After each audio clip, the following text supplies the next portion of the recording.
Ladies and gentlemen, look at the scoreboard. Look at the clock. 73 minutes. That's it. That's all it took for one of the hottest streaks in professional tennis to hit a wall. And what's left in the aftermath isn't just a loss. It's a puzzle that deserves real answers, not lazy explanations. We need to have a serious conversation about what just happened in Toronto, because the easy narrative floating around right now is way too simple. And if you actually look at the numbers, if you actually study the pattern underneath this result, you'll find something far more interesting than a tired kid having a bad day. I watched the score come in, I looked at the context, and I found myself doing a double take because this wasn't random. This was a collision between fatigue and something much more specific, a matchup problem that's been quietly building for 2 years. Let's start with where Eala was standing before she ever set foot on that Toronto court. 7 consecutive wins, a brand new WTA title in Washington, her first ever. She had gone through a gauntlet: power, speed, defense, elite first strike aggression, clean baseline consistency, and she solved every single one of those puzzles. Different opponents, different problems, same result. Eala kept finding the answer. Then Belinda Bencic stepped across the net, and in a blink it was over. 6-4, 6-0. Not a marathon, not a late-night classic. Just 73 minutes, and suddenly the conversation shifted from how far can this run go to what just happened. Here's the lazy explanation, the one everyone wants to reach for first: fatigue. And look, fatigue is real. It belongs in this story. Eala had played an enormous amount of tennis across 2 grueling weeks. Washington took everything out of her, and Toronto gave her almost no time to recharge before throwing her right back into the fire. Every win bought her another match, and every match added more mileage to a body that was already running on fumes. But here's the problem with the fatigue-only theory. Bencic wasn't fresh either. In the round before this one, Bencic had just survived a brutal 3-hour and 24-minute battle against Taylor Townsend. That's an enormous physical toll. So if this match came down to nothing but tired legs, why did Bencic get stronger as the match wore on? Why did the momentum flow toward the player who had also just survived a marathon? Something else is going on here, and it's hiding in plain sight. The clue isn't ranking, it isn't age, it isn't hardware on the mantle.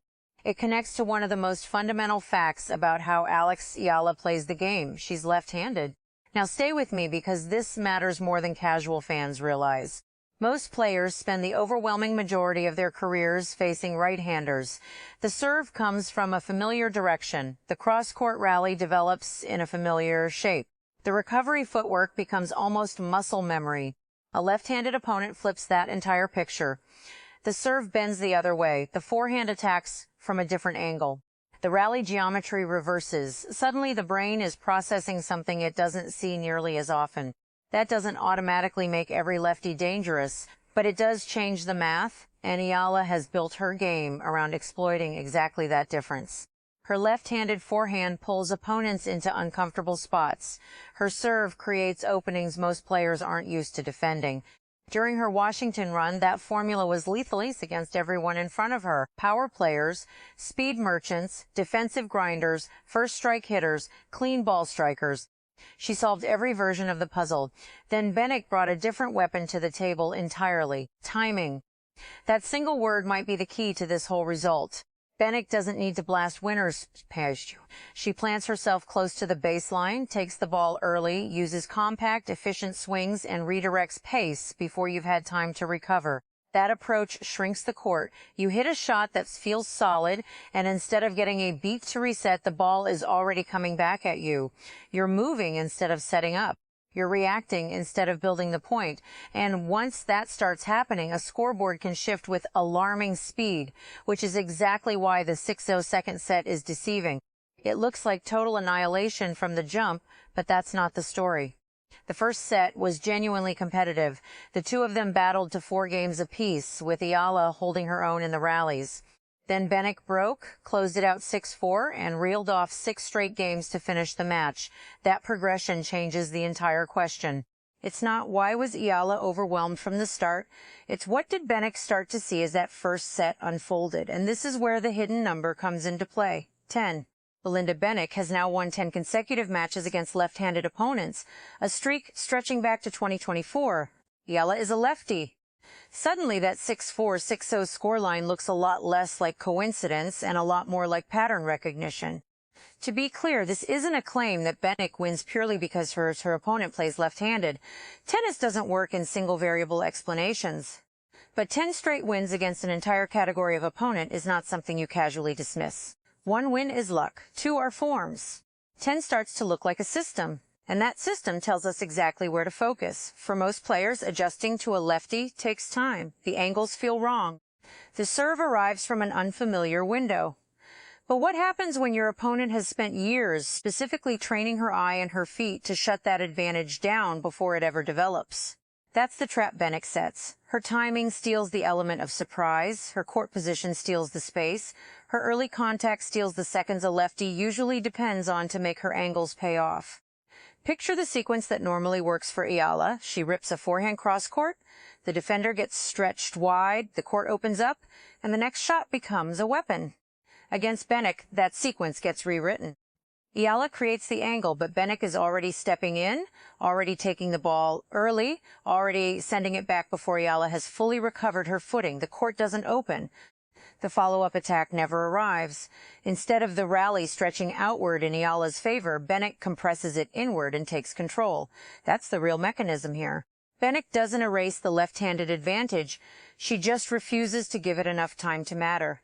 And that's a completely different problem than a technical flaw. A weakness is something you attack the same way every time, and it keeps working. A tactical matchup is something you can study, adjust, and eventually solve. There's an even more fascinating layer buried in this. Bencic herself has admitted that facing left-handers doesn't actually feel comfortable to her. That sounds contradictory on its face. How do you dominate a matchup you don't even enjoy? But comfort and effectiveness aren't the same thing. Some of the best competitors in this sport aren't elite because everything feels natural. They're elite because they've engineered specific tools to neutralize the things that don't. Early contact, compact mechanics, aggressive court positioning. Those tools happen to be devastatingly effective against exactly the geometry that usually gives Eala trouble. And that circles back to the first set, which is actually the most encouraging piece of this entire story. Eala wasn't overwhelmed early. She was competing point for point, game for game, all the way to 4-all. That tells you Bencic didn't walk in with a finished blueprint. She built it in real time, reading Eala's recovery patterns after the forehand, watching where the ball came back when the pace shifted, identifying what happens when the usual cross-court window disappears. By the time that first set ended, Bencic had effectively completed a scouting report in live action. Then the break came, then the set, then the collapse. That's also where fatigue re-enters the conversation, not as the whole explanation, but as an amplifier. Tactical pressure hits so much harder when your legs are already gone. A fresher version of Eala might find an extra half step, an extra beat of recovery time, an extra gear to change her patterns mid-match. But she had just come off the most demanding stretch of her career, and Toronto never let her exhale. So maybe this wasn't fatigue instead of matchup, or matchup instead of fatigue. Maybe it was both, stacked on top of each other. And that combination is what actually turned a tight first set into a lopsided finish. Here's why that distinction actually matters for Eala's future. This was never proof that she can't compete at this level. Washington already answered that question emphatically. She won a title. She beat elite competition. She climbed to a career-high ranking. What Toronto revealed is a different kind of challenge entirely. What happens now that the tour has film on her? Coaches are going to study her serve locations, her preferred forehand patterns, her recovery habits, her tendencies when rushed. That's not an insult. That's the price of becoming a threat. Nobody builds a scouting report on a player they don't respect. So the real question moving forward has nothing to do with one scoreline. It's whether Eala can develop another layer to her game before opponents strip away the first one. Maybe that means more variety in height and depth. Maybe it means changing tempo before the rally settles into a predictable pattern. Maybe it means using the middle of the court to buy herself time instead of hunting the angle immediately. None of those adjustments are guaranteed to work, but they represent exactly the kind of evolution every rising player eventually has to make. Because here's the truth underneath all of this. 73 minutes doesn't erase 7 straight wins. A brutal scoreline in Toronto doesn't undo a first WTA title in Washington. What it does is hand Eala a very specific, very solvable problem and a statistic worth remembering. 10 consecutive wins for Bencic against left-handed players isn't destiny, it's data. It's a clue, not a verdict. The number that actually matters most for Eala right now isn't 10. It's one. One loss. One lesson. One new puzzle to work out before the next time she walks onto a court against a player built to take away her time. So here's the real question worth sitting with. Was this mainly a matchup problem? Was fatigue the deciding factor? Or was Bencic simply the better player on that particular day? Drop your take in the comments and stick around, because how Eala answers this next challenge could tell us a lot more about her ceiling than one difficult afternoon in Toronto ever will.